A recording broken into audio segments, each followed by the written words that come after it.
سلام دوستان، خیلی خوش اومدیم به یه ویدیو دیگه از کانال من کدلی.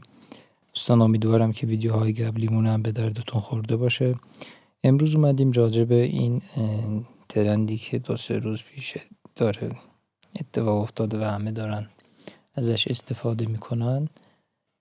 نات کوینی که مال خود تلگرامه و میتونید به راحتی اینا رو کوین ها رو جمع کنید و به راحتی برداشتشون کنیم، ولی فعلا برداشتش نیست چون تازه اومده و به احتمال زیاد میتونید در آینده برداشت کنید، ولی الان که رایگانه میتونید اینا رو بگیرید. فقط با ضربه زدن میتونید بگیرید و لینک وارد شدن به اینم زیر کپشن زیر ویدیو گذاشتم واسهتون، میتونید بزنید و به راحتی واردش بشید. و هر سوالی هم داشتیم من در خدمتم. فقط با ضربه زدن میتونید اینا رو جمع کنید و در آینده که برداشتش گذاشته شد میتونید برداشت بزنید.